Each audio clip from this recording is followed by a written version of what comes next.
Bahor uyg'onish va nafosat fasli. Navbahorning ilk ayyomi esa tabiiyki ko'klamoyimdek go'zal va latofatli ayollarimizga atalgan.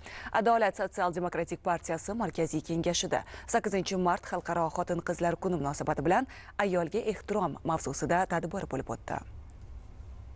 Ayolga bo'lgan ehtirom va e'tibor nafaqat bitta oila yoki bir jamoa, balki butun bir jamiyat yuksalishi degani asli. Bugun 1,100,000 nafardan ziyod a'zolarni birlashtirgan Adolat sotsial-demokratik partiyasi safining teng yarmini ayollar tashkil etmoqda. Xalqaro xotin-qizlar kuni munosabati bilan partiyaning markaziy hamda hududiy kengash a'zolari ishtirokida tashkil etilgan mazkur tadbir nafaqat siyosiy maydon, balki jamiyat hayotining barcha jabhasida o'z so'zi, tashabbusi va ishtiroki bilan faol bo'lgan adolatparvar opa-singillarimizga atalgan o'ziga xos rag'bat bo'ldi. Adolat sotsial-demokratik partiyasi a'zolar sonining salmoqli qismini bugungi kunda xotin-qizlarimiz tashkil etadi.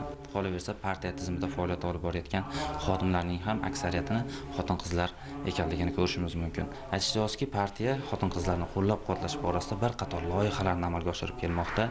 Mana misol uchun bir adolatchi yuz ayolga himoyachi loyihamizda misol sifatida keltirishimiz mumkin. Ushbu loyiha doirasida minglab xotin-qizlarimizga ishga joylashishga, ularni jamiyatda o'z o'rnini topishlariga partiya tomonidan ko'mak berib kelinmoqda. Partiya ham o'z faoliyatida xotin-qizlarni hamisha qo'llab-quvvatlash, ularning orzu istaklarini ro'yobga chiqarishga shart-sharoitlar yaratishni maqsad qilib qo'ygan. Va bugungi tadbirda ham ushbu jihatlarga e'tibor qaratildi.